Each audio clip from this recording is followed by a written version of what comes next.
ప్రయత్నించాను, చాలా పోరాడాను, చాలా రాష్ట్రాల్లో డ్రైవర్ అన్న గొంతు వినిపించాను.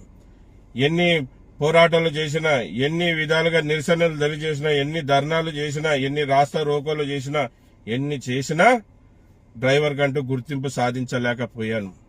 నాకు కూడా తెలివొచ్చింది. నేను కూడా ఒకటైతేనే డ్రైవర్ని గెలిపించుకోగలుగుతామనే ఉద్దేశానికి వచ్చాను. అందుకే జేఏసీని బలపరచాలనే ఆలోచనలో ముందుకు పోతున్నాను. మళ్ళీ చాలా ఆర్టీసీ డ్రైవర్ అన్నలో జేఏసీ ఉంది, చాలా ఉద్యోగస్తుల జేఏసీలు ఉన్నాయి. వీళ్ళందరూ కూడా జేఏసీ ద్వారానే వాళ్ళ సమస్యలు పరిష్కరించుకుంటున్నారు. మనం ఎందుకు ఆంధ్రప్రదేశ్లో ఉన్న డ్రైవర్ యూనియన్లు అన్ని కూడా ఒకటే, మన డ్రైవర్ అన్న సమస్యలు ఎందుకు పరిష్కరించుకోకూడదు? మనమంతా ఒక్కటైదాం.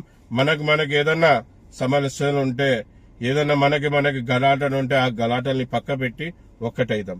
ఒక్కటై డ్రైవర్ అన్నని గెలిపించుకుందాం. ఖచ్చితంగా డ్రైవర్ అన్న గెలుపు కావాలనుకునే వాళ్ళందరూ కూడా, డ్రైవర్ అన్నని గెలిపించుకోవాలనుకునే వాళ్ళందరూ కూడా జేఏసీగా ఏర్పడేకి ముందుకు వస్తారని నేను భావిస్తున్నాను.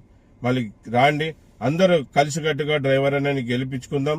మరొకసారి తెలపరుస్తున్నాను, ఆగస్టులో 30 తారీఖు ఆంధ్రప్రదేశ్ కాకినాడలో మీటింగ్ ఉంటుంది. ఉదయం 9 నుంచి సాయంత్రం 5 గంటల వరకు.